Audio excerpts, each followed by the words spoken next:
My name is Tom, and I am a grateful Christian in recovery from alcoholism and sexual addiction. And like so many of us, I could go down a list of things, but I won't do that right now. Let's open with prayer. We sang in the song that, Father, that we're clay vessels with flaws.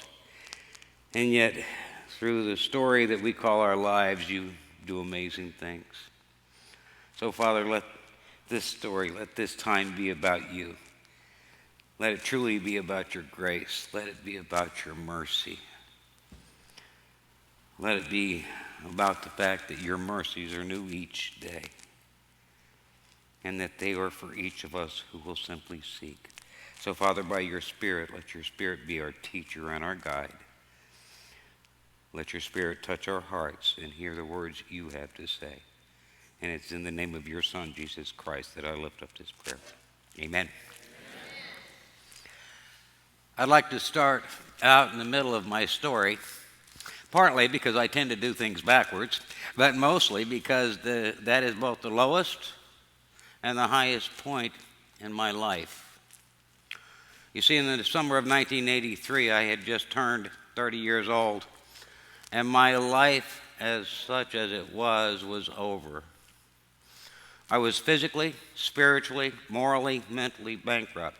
I looked, smelled, acted, and thought like the chronic drunk that I was.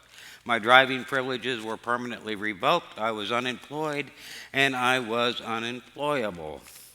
I had been arrested many times for alcohol-related offenses. I weighed 120 pounds as opposed to about the 160 or so I weigh now. I did not bathe regularly, and I was living as an unwanted guest in my soon-to-be ex-wife's apartment. And I guarantee you that when I was younger, when I was little, and starting to learn about life and starting to think about what life could all be about, what I just described to you was not the goal I had in mind. And the staggering thing to me, sometimes even now, is not that I had no solutions, but that I did not want any solutions. So I hope that in fleshing this story out a little bit, you'll be able to see truly that this story is a testament to God's grace, mercy, forgiveness, and love. So to begin that story, I have to start out by saying that my family was already dysfunctional by the time I got there. I didn't do it. Not all of it anyway. Of course, I didn't help anyway. I was born 6 weeks premature in 1953. I was the youngest child and the only boy. My mother was the rebellious daughter of a Methodist preacher. Don't you know that was fun? My father, I don't know a great deal about except that they were divorced and he was out of the picture by the time I was 2. Because of Mom's lifestyle choices, my 2 older sisters and I were raised pretty inconsistently. Sometimes we actually went to church, sometimes not. Sometimes there was a sense of stability and security, mostly not. Sometimes a father figure around, mostly not. And my mother's choice of companions was not very good. Now, I really believe that Mom did the very best she could with the tools she had. I believe that in my deepest being. And she loved us the best she could. And she worked incredibly hard to provide for us. And we're talking in a time and a place where it was very difficult for a single mom to provide for their family. In some ways, even more so than it is now. But it was during one of those times that we were going to church that I experienced God for the first time. I was 10 or 11 years old, and we were at a revival at, Grandpa's church, and I answered an altar call. And I truly did experience God in a way that I remember to this day. And so for the next year or so, I tried to stay connected to the church. I tried to figure out what this Christian thing was, what had happened or what had experienced to me, and what I was supposed to do. And I would love to say that stuck with me. I just kind of, jumped from spiritual mountaintop to spiritual mountaintop, but then I wouldn't be telling this story tonight if that were the truth. So you'd know I was lying. I would know I was lying. God would know it. So the fact is, I drifted away after a while. Mom fell in love again, and we moved from a small town in southwest Missouri to Bergen County, New Jersey, just outside of Manhattan. And you want to talk about a culture shock, there it was. I was an immature 13-year-old boy, and I was already showing up with some problems, and I didn't handle that move or anything else that followed with it particularly well. I was sure that I did not fit in, and I didn't. I was reasonably certain that I was homely, that I talked funny, and I did, and I didn't belong there, or for that matter, anywhere else. I was becoming empty, angry, and lost, and I started trying to fill that void with anything that I could. Mainly, I started out with glue sniffing, then I found booze works better and gets you in less trouble, sort of. And girls, relationships. I started a very, very long run of bad choices and bad responses to the consequences of those choices. And this continued for years, including moving from place to place in what Alcoholics Anonymous called geographical cures. And along with all that stuff came job losses, trips to jail on many occasions, car wrecks, DUIs, and insanity until just before my 30th birthday. I found myself a hopeless, helpless, useless alcoholic living in my ex-wife's apartment in Pine Manor, Fort Myers, Florida, with a 3-year-old daughter that I couldn't be a father to, and obviously I wasn't going to be a husband anymore. Throughout that time, I had gone to counselors that whole time. Churches, psychiatrists, seeking help, but not willing to face the fact that the problem was me. You know, after I got sober a while, I read the file that the local detox had on me, and they had a pretty good file on me. And I worked there as a tech for a short time, and I read that file that they had on me, and the interesting thing is written in hand in bold print at the end of this file and underlined were these words: "This client doesn't want to change." I didn't want help. I did not want hope. I didn't want to get sober. I didn't want God, and I sure didn't want Jesus. I wanted God to end my life, and it's all I prayed for. And God did. Absolutely, unequivocally, God answered that prayer, and He ended that life. Through that detox that I'd already been to two or three times before, then the program of Alcoholics Anonymous, which I had also visited once or twice. But this time, because I had given up, I was given a gift of hope. I was given a gift of hope for a sober life that I had long since given up any hope of ever having or even wanting. But I had to start learning to live sober. And I realized very early on that I had to rely on God for sobriety because I knew where I was coming from. I also learned early on that I had to be of service and I had to face who I really was and be willing to change. So because of that gift of sobriety, I got involved in Alcoholics Anonymous. I made a decision to turn a life that I really didn't know all that much about over to God, as I did not understand Him at all. And I worked through the rest of the steps to the best of my ability and started the process of continuing to study and to work the steps, the 12 steps of recovery.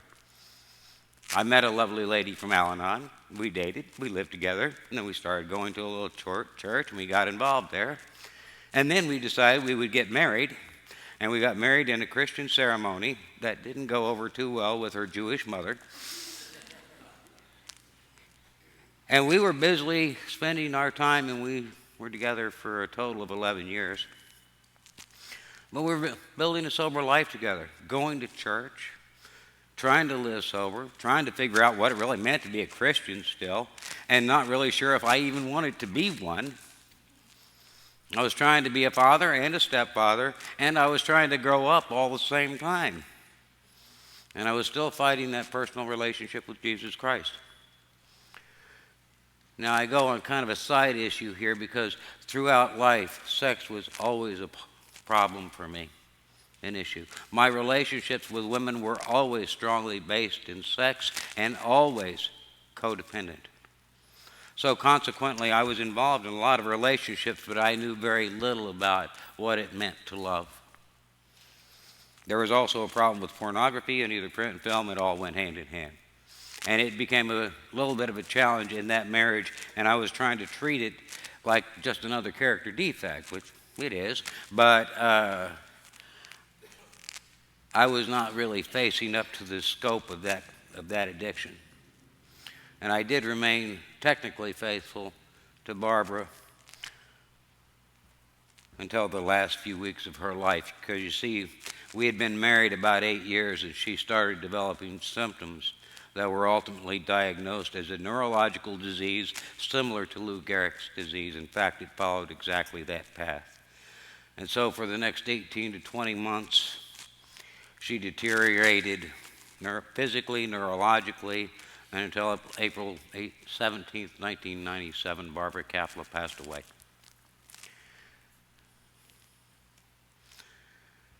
My wife was gone. My happy, sober dreams were gone.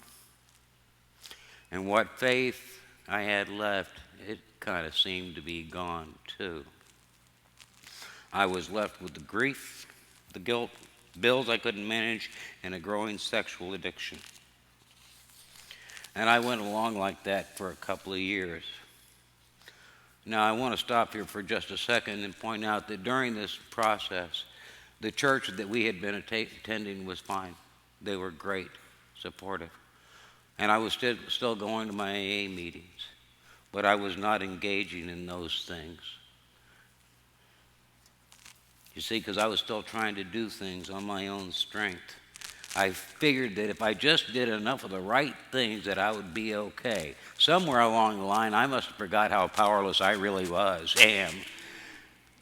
Because I was back to trying to if I just work these steps just right, if I go to church enough, I go to meetings enough, I do just enough right things, everything's going to be fine.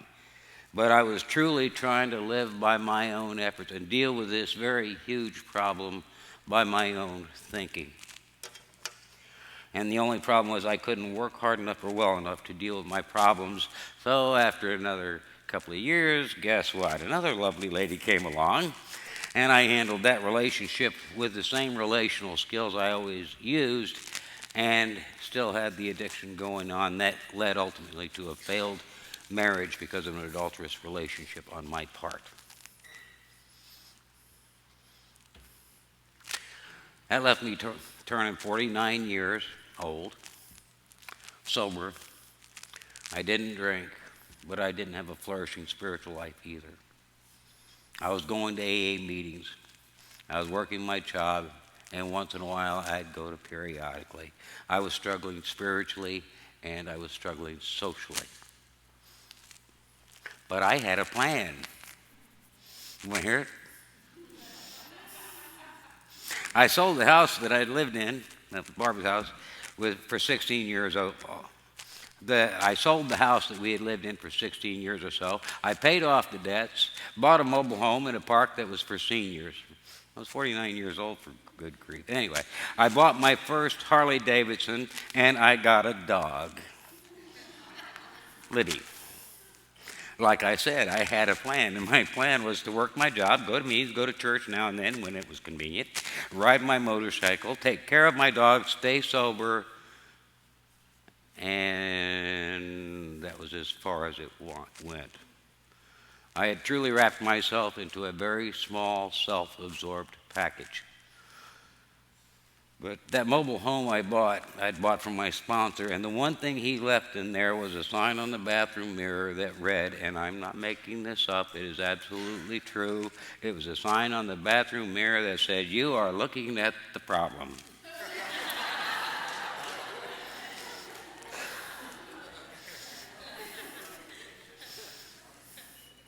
I had a plan, but God also seemed to have had a plan. First, I ran into Bill R. He's not here tonight, he usually is. ran into him at an AA meeting. We got to talking, and he told me about this thing called Celebrate Recovery over at Grace Church, and they said they had a group that might be able to help me with the sex issue. Now, I'm not sure how long it was, until I did it, but I actually showed up here on a Friday night, and I started attending the men's sexual integrity group. I also found that any other romantic style relationships just kind of disappeared. I'm not sure exactly what happened. I'm reasonably sure of what happened, but anyway, they just kind of went away. And then, you know this dog, Libby? Well, it was because of my dog, Libby, that I encountered this lady named Bonita in 2004. She was walking her dog, Gizmo, who was not all too sure about Libby, and certainly none too sure about me. But we started to talk, and we started to chat over time. And after a while, my dog realized that if she made her way on our walks over to Bonita's place, she always got treats. And so it began. Now, Bonnie told me later that she didn't actually bribe my dog, but she didn't discourage it either.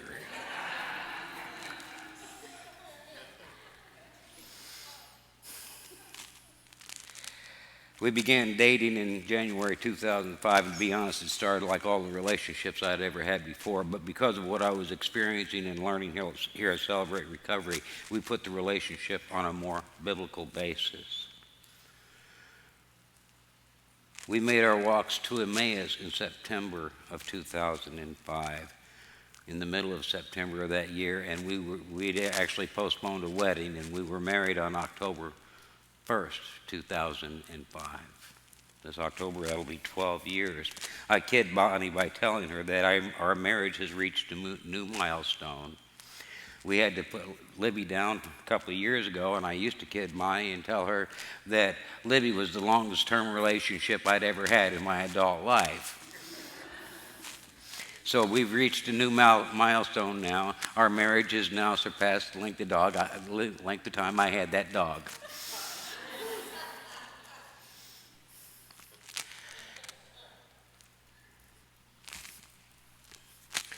I discovered on my walk to Emmaus a calling to serve God more intentionally in ministry.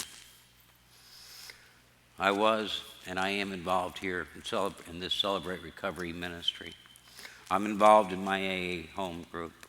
Bonnie and I are partners in another ministry at an assisted living facility. And I attend a group that is focused on steps 6 and 7 each week, and my Emmaus group meets in our home most weeks. I have worked the steps with a sponsor. I have worked the steps with a counselor. I have worked the steps with a group of guys, and I have worked the steps through this sexual issue. I continue to do this, and it would be awful easy to look at that and say, I'm still trying to work my way into God's favor, except for one all-important fact. I no longer believe that if I do these things, God will love me enough to help me fix these problems. I do these things because when I surrendered to Jesus Christ in 2005, I came to understand that the grace of God as shown through Jesus Christ cannot be earned or repaid, but that God calls us to actively cooperate and participate in the grace He has provided because of His love. So when we talk about God's prevenient grace, I understand, at least as it has happened in my life. We talk about justifying grace. I understand, and I am truly in awe of the scope and the magnitude of God's love. We talk about sanctifying grace. I can understand and see why Jesus said in the book of John, I am the vine and you are the branches. If a man remains in me, he will bear much fruit, but apart from me, you can do nothing. It is only because of Jesus Christ that I'm alive. It is only because of Jesus Christ that I am sober. Yes, Alcoholics Anonymous was the vehicle, and I love that fellowship and encourage that fellowship to any who ask. But I no longer have to wonder where that power came from, where that change that got me into Alcoholics Anonymous from the beginning came from. It was the work of the Holy Spirit through Jesus Christ, even when I would not acknowledge him. It is because of Jesus Christ that I am still married to this wonderful and special lady and life partner. It is because of Jesus Christ that we are pursuing our place in ministry. It is because of Jesus Christ that the young woman you saw on the screen and I have a good and loving father-daughter relationship. The daughter I couldn't be a father to. It is because of Jesus Christ that this life has meaning and purpose and a future, both here and in the hereafter. And it is through Christ that the struggles that I still have in life, I still got struggles. I found that out. Anybody else? The struggles I still have will be used for his glory or removed in his time, provided I continue to grow in my relationship with him. I'd like to invite the band to come back up if they would, if they didn't leave town. You guys here?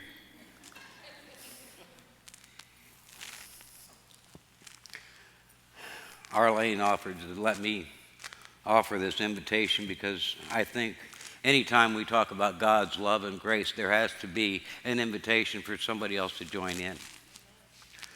And the only thing that kept coming to my mind is a story that I often tell when I give my testimony or my lead. And I'll share this story with you. It's a very short story. It seems that a long-timer was taking a new guy to a meeting of Alcoholics Anonymous. Could have been a CR meeting, I don't know. And they're listening to somebody give a talk. They're giving a lead or sharing their testimony. And after a little while, this newcomer leans over to the guy who'd been around and been in the thing a while, and he said, you know, if I could only do half of what that guy's talking about, I'd be doing all right. The old-timer leaned back over to his new friend and he said, that's okay. If he could only do half of what he's talking about, he'd be doing all right too.